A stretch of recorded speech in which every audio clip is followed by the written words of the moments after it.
one more guest here for this Thursday edition of the show. That is Rolf Michaels from WagerTalk.com. Rolf, how's it going today, man? It's going great. How are your customers handling football withdrawal week? It's tough. It's not easy, man. And I was talking about that segment with Brad. I know you caught the tail end of it, but we were talking about how 2 weeks here between the conference championship games and the Super Bowl, it's just paralysis by overanalysis. You're hearing about this game from everybody. I know that we're doing it here on this show too, so maybe we're a little bit guilty of it, but everybody's got takes on the Super Bowl, and you get to hear them for 2 straight weeks. And that's why we'll try to bring some different things to the table next week when we talk about props. But every angle on this game is just beaten to death by the time it kicks off.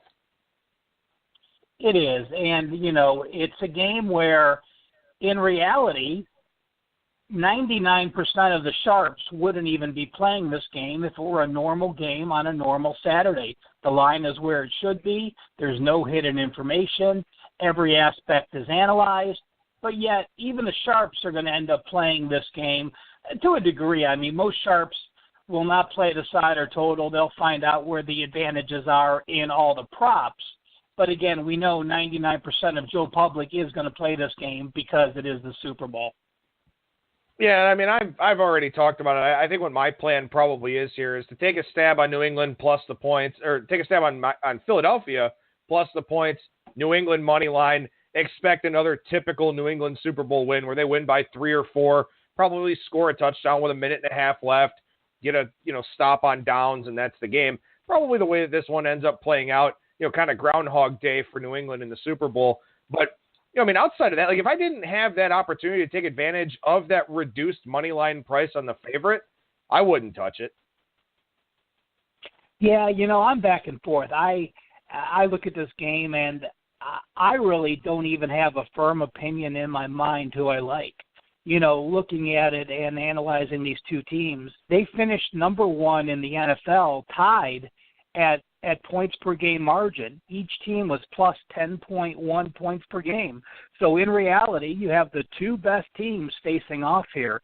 The number 3 and 4 teams in the NFL were Jacksonville and the Rams. So, again, do you have the best teams? Well, we'll see. But, the unique thing for me is you have Brady and Belichick on one side. And if I had to pick a side right now, I'd probably lay the points with New England just for the reason that Nick Foles has not played a road game. He came in the last couple weeks. They were at home. He prepped. He had the bye week. They didn't play him against Dallas. Then they had the bye week. He had 2 weeks to prep for Atlanta and Minnesota. And now he's having to face road noise and all that commotion of going on the road, where we know Brady on the road isn't fazed nearly as much. So, again, while the game's a toss-up for me, that would be the point that I have in my head right now as I move forward into the second week. And that's something that we didn't touch on in that previous segment with Brad, and that's what I'm trying to do. I'm trying to leave, as many nuggets out there to pass along to our different guests so I don't just talk about the same things over and over again. But as you mentioned, I mean, for Nick Foles here, not only has he not been the starting quarterback for this team for a long period of time, it's been about 6 weeks now if you include the bye week and that Week 17 game against Dallas. He hasn't been through the hoopla, the bullshit of the Super Bowl where you have all these media requirements. You've got friends and family that are hounding you for tickets. You've got people you haven't talked to in 10 years that want tickets from you to go to the Super Bowl. Philadelphia and Nick Foles especially, they haven't been through that. Neither has the coaching staff. New England, they were there last year. They've got some new pieces and parts, and maybe some guys are going through it for the first time. But by and large, a lot of these guys already know the routine, know that they're going to be hounded for tickets, know how to handle the media. It's a challenging thing. It can be a little bit overwhelming as you're preparing for the biggest game of your life. Completely agree. There's, players and coaches alike talk about what a distraction the week off is. And, to a man, there's not one of them that wouldn't want to play this 1 week later and just play it like a regular game. But obviously, when you're on the biggest stage of sports in the world, you have to do what the media wants, and that's a bye week with a lot of interviews. And like you said, you're just overwhelmed with fluff for this 2 week period. And it's such an interesting element about this game that, it gets talked about, and I think that it's something worth considering But at the same time, I don't know how you quantifiably put it into your handicap or adjust your line at all. I mean, I really don't think that you can. It's almost more of an intangible type of thing, to the point where, if New England blows out Philadelphia, someone's going to use that excuse as a crutch for the Eagles. But you look at what New England's done in their Super Bowls, and like I mentioned in that previous segment, a lot of them close wins, playing against teams that haven't been through this before, and that whole thing didn't seem to faze them at all. So it's almost like one of those narratives of convenience, I guess I'll say. Yeah, hindsight's 20/20. So, if you get out on the field, and Philadelphia wins, you could say, well, New England always plays close and Philly played better. And like you said, on the opposite end. So, to me, each game is different. Each game plays out different. And, the true factor is, we know Belichick and Brady don't get off to fast starts.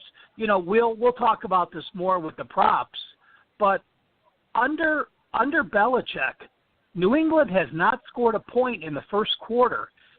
4 times in those 7 Super Bowls, the game has been 0-0 after one quarter. They've trailed 9-0, and they've trailed 3-0 twice.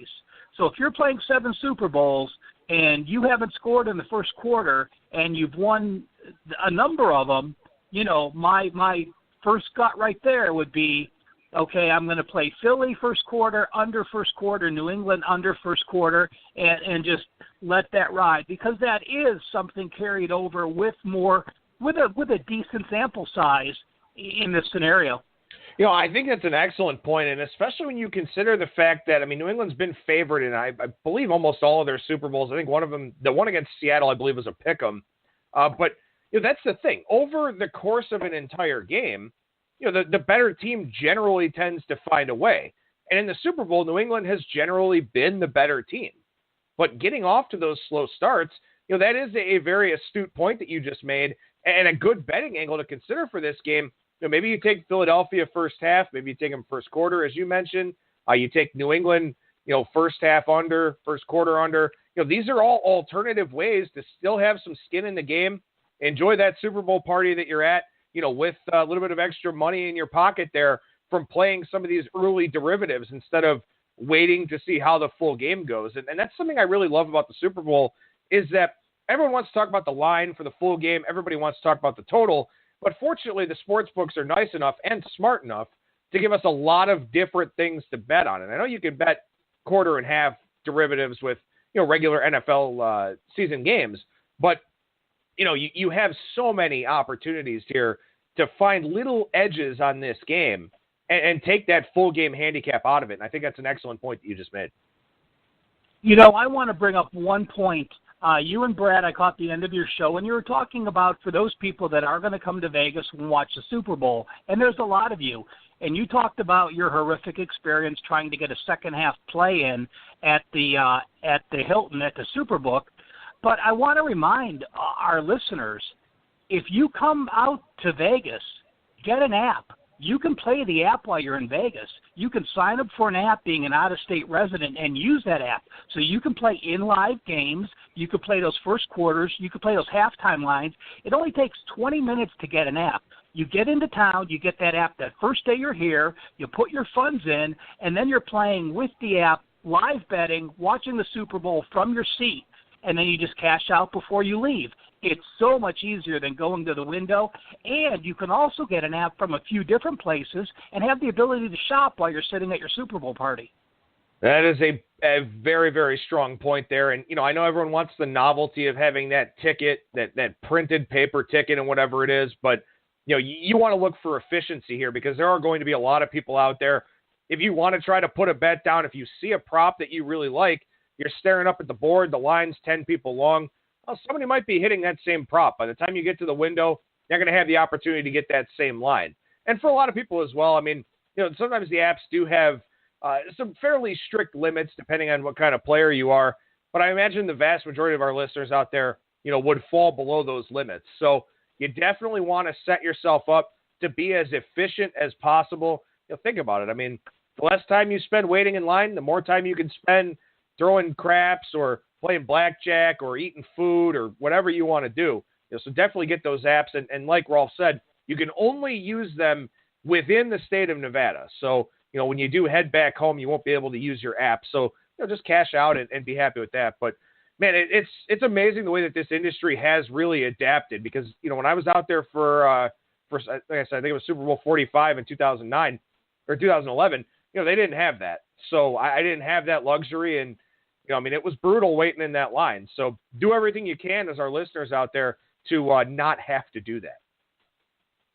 And you had talked about, let me just give you one example with the app. If you're sitting there on a Super Bowl party and it comes to fruition that New England gets off to a slow start and Philadelphia scores a touchdown, well, all of a sudden you could be betting New England even and probably even on the money line, for the rest of the Super Bowl. So some of the best value may be value that we don't even know is there yet that occurs during the game while you're watching it.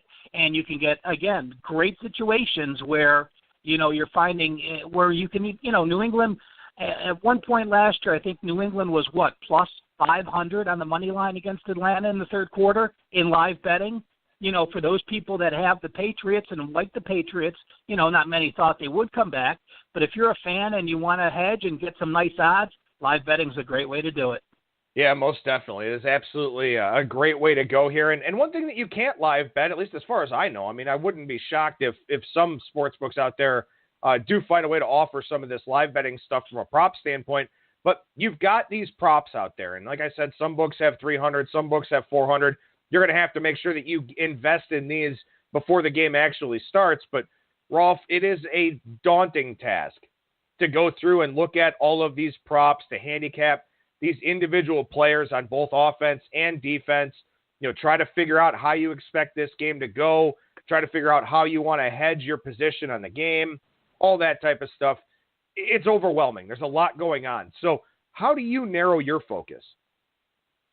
Well, I look for discrepancies in the teams from one year to the next because most of the time when you see these apps, will there be this many field goals? Will there be this many interceptions? Will there be this many fumbles?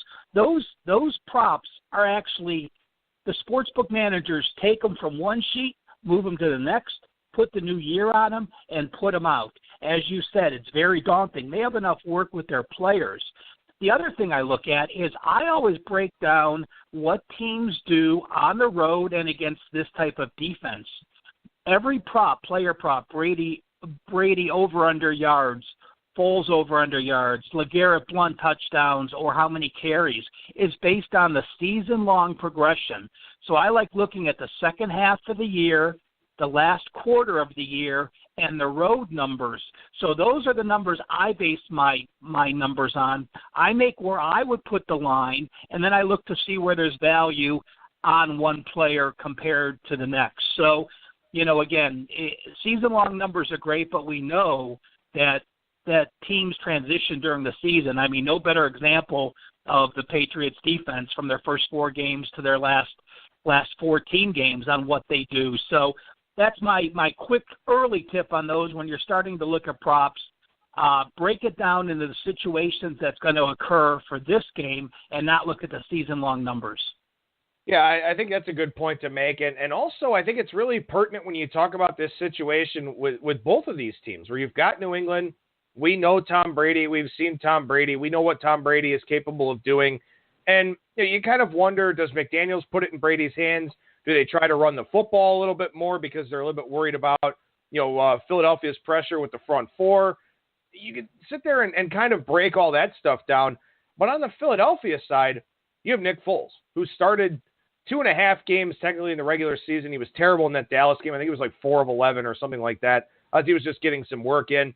Started the 2 playoff games, good stat lines in both of them. Passed the eye test last week against Minnesota. Kind of didn't against Atlanta, but didn't turn the football over. We don't know a whole lot about Nick Foles. So I feel like as you're looking at the player prop market, I think New England should be a little bit more efficient from a line standpoint than Philadelphia, because I think we don't really know what to expect from Philadelphia offensively in this game. Well, just a quick, and again, I don't want to take up time. That's something we're gonna hash over. But I'm gonna look at Philadelphia, and you look at Nick Foles. Quarterbacks have their favorite receivers, and 2 players that jump out to me is Chai, he had 10 receptions the entire 16-game season. He had 6 catches the 2 playoff games with Nick Foles throwing to him. Also, Torrey Smith had 8 receptions the last 2 games. Corey Clement had 6 receptions the last 2 games. He only had 10. So we see a total different offense. Nick Foles throws the ball downfield. Connor Wentz, stretches the field, throws the ball downfield to his deep guys. Nick Foles doesn't. He drops them off to the running back. So I'm going to look for those running back props for receiving yards and for receptions because clearly we know that's the type of quarterback he is. He can't scramble as much as Wentz. He stays in the pocket. He dumps that ball off. So, again, different quarterback, different scenarios, different favorite receivers. Well, we'll talk a lot more about props next week and some of the individual angles that we're looking at, and I think you're on to one there, and that was kind of the way that I was thinking about going with Philadelphia as well. So, if any of our listeners want to get a head start looking at some of those matchups and some of those numbers, certainly a decent way to look. But, Rolf, let's transition over to the college basketball side here. I title this our college basketball capping segment when I write up the recap and post it. So want to make sure that we're definitely taking a look at that. And something I talked about with Brad Powers a little bit at the tail end of the segment, and I'm sure you heard it, is that once college football is over and now that we've got this 2-week break within the NFL playoffs, you have a lot more investment in college basketball. So I think this is a good time right now to take a look at some of the teams that have done really well against the spread and some of the teams that have not done well against the spread because, people that are kind of going into this a little bit blind, just sort of looking at who's ranked or who is atop that ATS standings column, those things are already built into the line. So it's good to isolate those teams and talk a little bit about them here at this stage of the year. Well, it's no surprise when you look at the best teams against the spread that you're going to have teams that aren't top 25 teams. Why? The line gets inflated when you have those situations. Joe Public wants to bet the AP teams, and the lines are adjusted. The best ATS team this year so far, South Alabama at 13-3, East Tennessee State 12-3, Montana 13-4, Cal Santa Barbara 12-4, and there are 2 teams in the list are well-known teams. One is Virginia at 13-4. The difference with Virginia this year is while they've always had a shutdown defense, they actually have a dynamic offense with a pair of players this year that, put them in the elite level. And Nebraska's 15-6. If you watched them this past couple weeks, they took Ohio State to the wire. They just beat Rutgers last night. So, most good teams, don't be afraid to look for these off teams that are playing well. Vegas doesn't adjust the line. How many people line up the window to beat East Tennessee State? If the casinos aren't getting beat, they're not going to adjust the line for a team so you can continue to get value on them. On the flip side, you have some teams that have been performers lately are just on very down years. Vanderbilt at 3-14, Fordham at 4-12. Charlotte's going through a poor season. Mark Price got let go. They have an interim. They're 4-11 ATS. And then you have Mississippi State. We've talked about Mississippi State a few times on this show. They had a great win record, but they played the weakest non-conference schedule, number 351. They're now in SEC play at 4-11.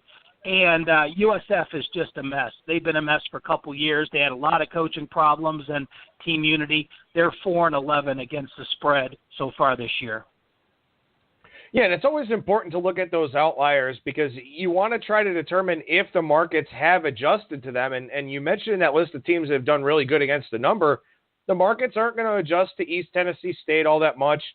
They don't have to because, as you said, there's not a handle on that game. And maybe they do get some sharp money that comes in on that team, but still they're not worried about that being one of the heavier bet games on the card. So a lot of times you can keep getting some value on these teams unless they're rattling off like 10, 12 in a row. At that point, the books start to take notice once it becomes a story, in the mainstream media of Team X is, doing this and they've covered 12 in a row.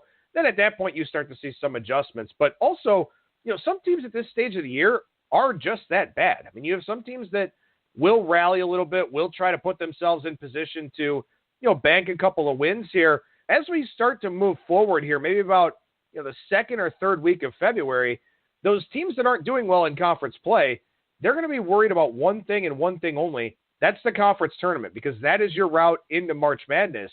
So that's another thing to consider too. Some of the dregs that are out there, they could get even worse, because at this point, their season boils down to, if they get hot in the conference tournament or not. Absolutely, that's a great point. And it's actually a positive when you're looking at conference tournaments in the first round. If you have a team that has lost their last 4 games, both straight up and ATS, they are actually a positive ATS bet. Game number 1 in the tournament. Teams tend to look past them, and as you said, that team may have just been tanking, trying out new offenses and defensive schemes, and trying to surprise a team. You'll also have situations where we know when teams are on a 12-game winning streak. We know when teams are on a 12-game losing streak, and Vegas does adjust sometimes. But the totals in college basketball don't get the flair as well. They don't get the type of play. So you can follow teams a lot of times and get great value on their totals. UNLV right now is 15-4 to the over. They're a team that plays a lot of offense, obviously no defense. Pennsylvania 9-3 to the over. That's sort of a surprise. You think of the Ivy and the Princeton teams and the motion offense. Again, Penn's a team now. Take a look. You can get a lot of value in the Ivy with Penn on the over. Duke 13-5 to the over. TCU 13-5 to the over. Rider 12-5, and LaSalle 14-6. Some of those situations, very good offense, some very poor defense, some a combination. And obviously on the flip side, Pittsburgh's a team I've used a few times on the under. They're very meticulous. They've lost a couple players. They will take 30 seconds off that shot clock every time. They are right now 2-14 to the under this year. UCF 2-12. Now they just lost 7'6" Taco Falls last game. That'll change their defense a little bit. But UCF is a team that plays so slow and plays such good defense that Vegas can't make the number low enough. When you are the absolute best defensive team, we talked about this on the last show, I like UCF under a total of 119. There's sometimes Vegas has set where they're going to put the lowest number there is, and it's tough to get lower than that. UCF's the team that deserves that. Middle Tennessee, a team we're going to talk about in a minute, is CUSA, is 3-13 to the under. Manhattan is 4-14 to the under.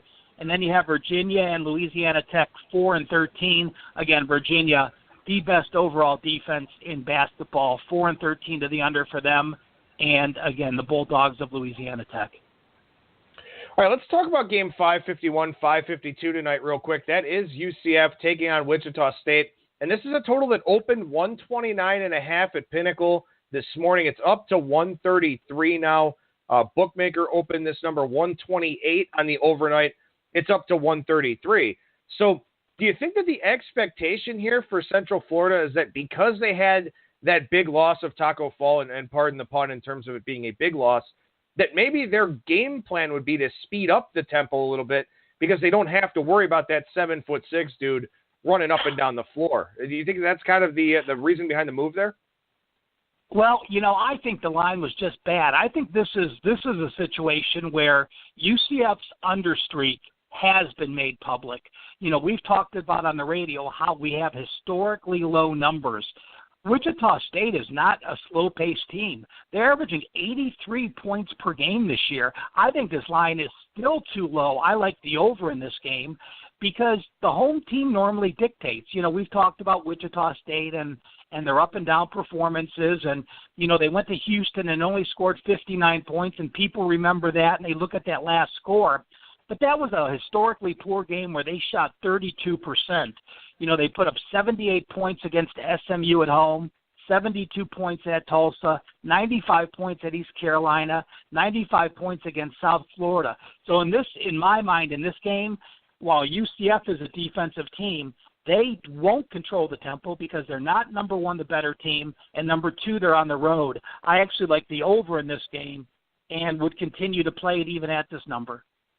All right, let's chat about Conference USA here. As you mentioned, Middle Tennessee State, a team that's been very good to the under so far. Middle Tennessee State's kind of been the class of this league here for a couple of years. It looks like this season, though, they've got a little bit more competition. They're tied atop the Conference USA standings. Old Dominion and Western Kentucky both 6-1 in conference play here as well. Are the Blue Raiders still the class of this league, or do they actually have, some significant competitors?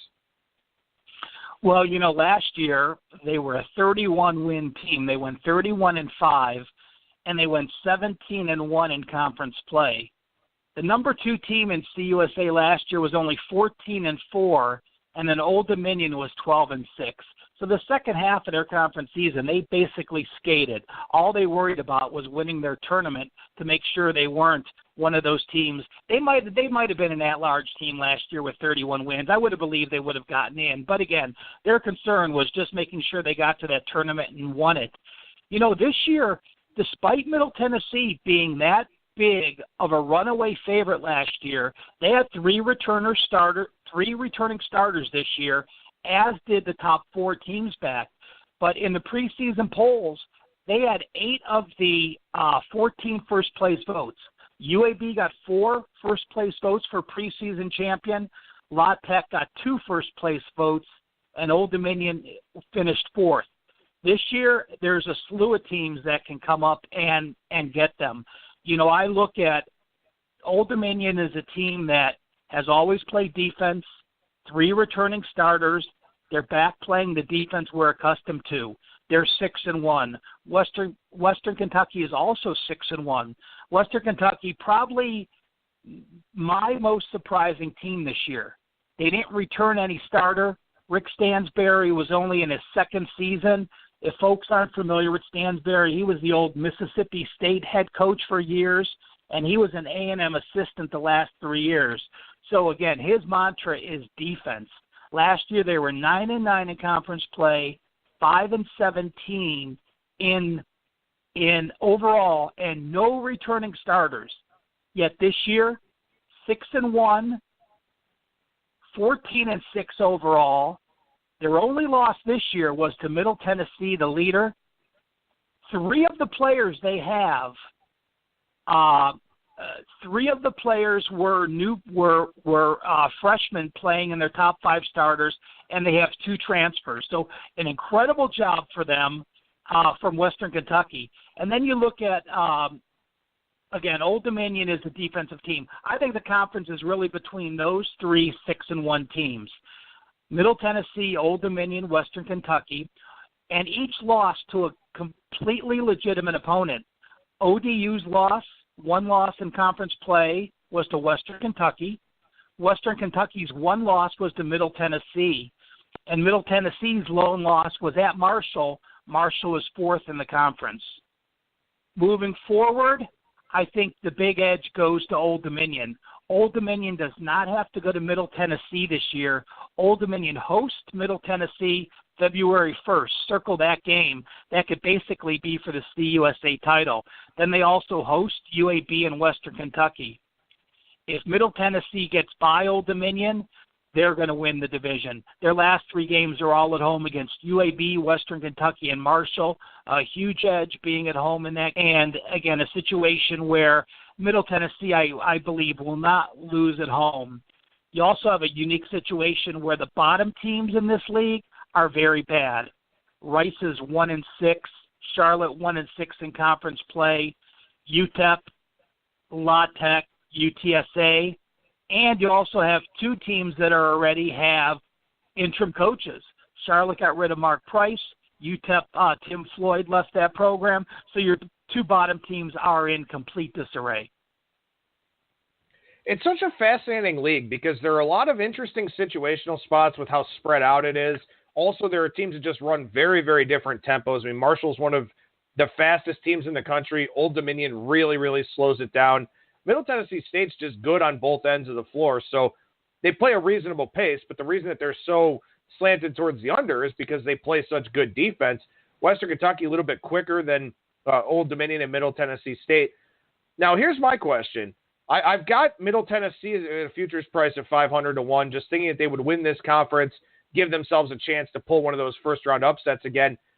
Are they the only team in this league, if they come out of this conference, capable of winning an NCAA tournament game, or can Western Kentucky and Old Dominion, pull off something of a shocker in round one. I think Old Dominion can, because we look at defense again. Old Dominion is a team that has been there. They have a coach who with Jeff Jones is an experienced NCAA coach, and that again, that means a lot to me. When you have a guy like Jeff Jones who's there and has been through the wars once, you do it. But Old Dominion has an adjusted D, as far as Ken Palm is a top 40 D. They're number 38 in defense. So if you have that situation, to me, to me, I believe if they got in, they could win a first round game. So that's one thing I want to ask you about here today. I don't know how much you dive into the futures market because you do so much on a game-by-game basis. I don't know if you've had a chance to look at it recently or not. Are there any teams that stand out to you as being decent values right now in the futures market? Well, you know what? Last week I was baffled that Purdue was still 25 and 30 to 1. I missed it. Brad actually ran out and got Purdue at that price, at a future price. I mean, right now they're looking to be a number one seed. I haven't looked at the futures recently, and I really don't, because, to me the futures they're great to play if you get them early with the long shots. But right now you're overpaying because you can only bet one side of the future.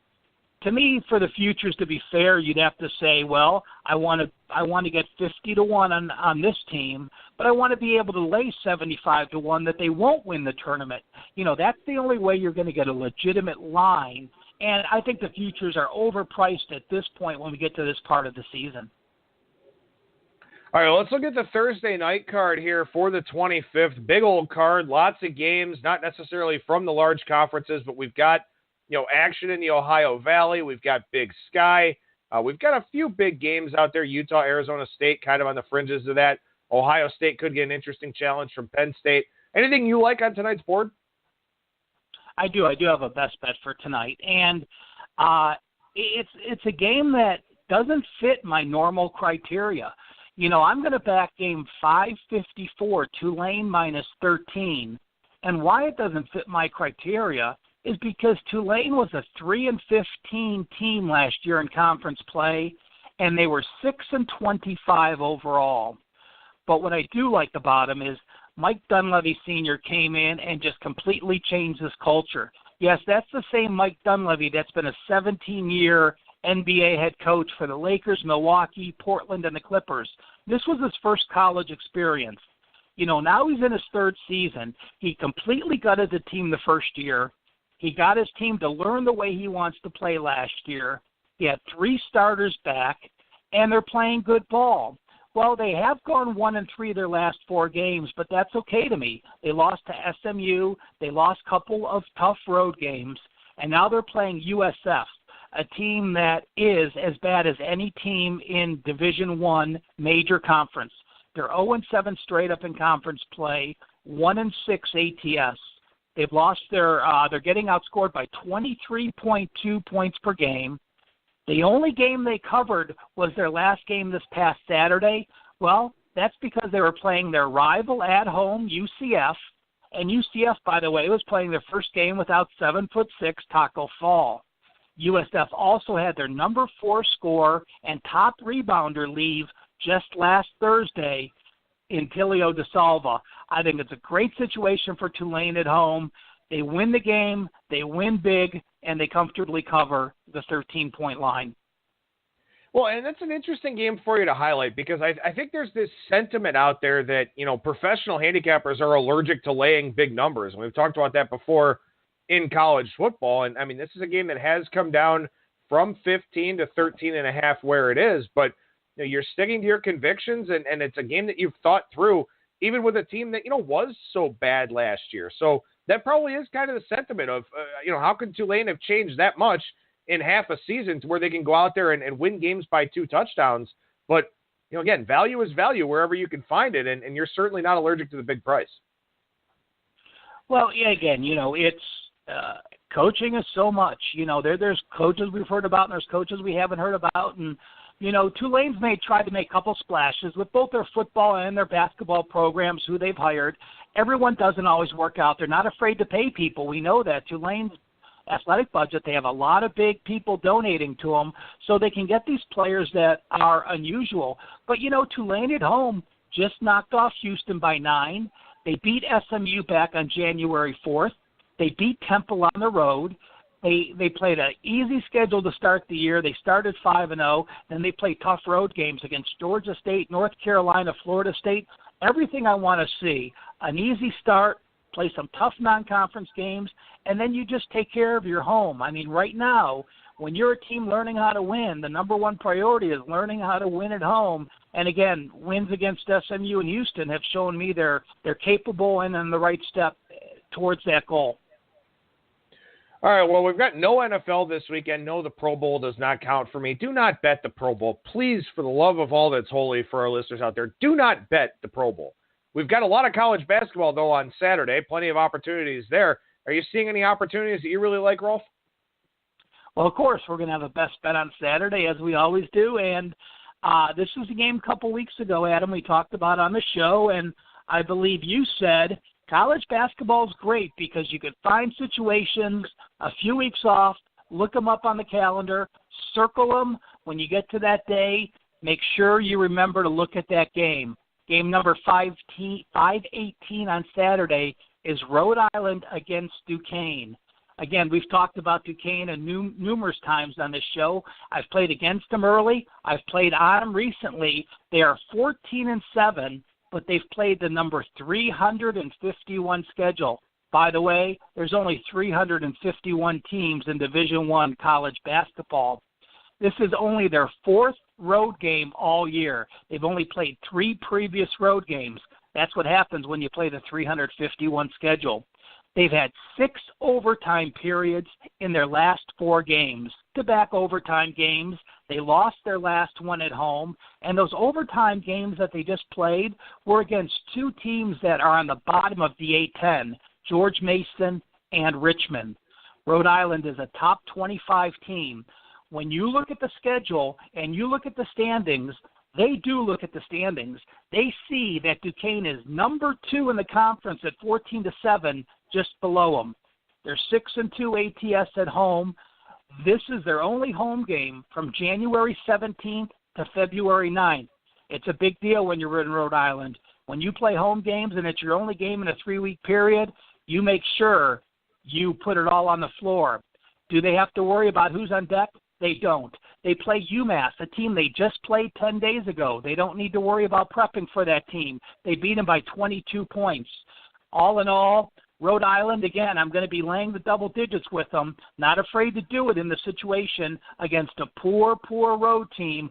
Both plays similar, with the exception Rhode Island, a proven veteran winning team. Rolf Michaels from WagerTalk.com. What do you got going on over there right now, man? You know what? Well, we're going to talk about props next week. I want everyone to go to Wager Talk, go to the NFL section, and go to the news.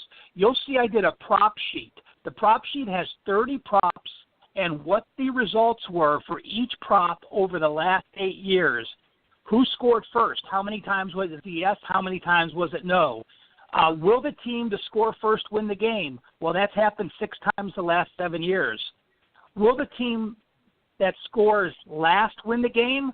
That's happened all 8 years. So the team that scores last either came from behind or was winning the game and added on the scores. 30 props. It's a free sheet. And, again, everyone just get ready for the Super Bowl and inform yourself as best you can. Then you can follow Rolf on Twitter at CalSportsLV. Rolf Michaels, WagerTalk.com. Appreciate your time here today, man. We'll talk to you again next week.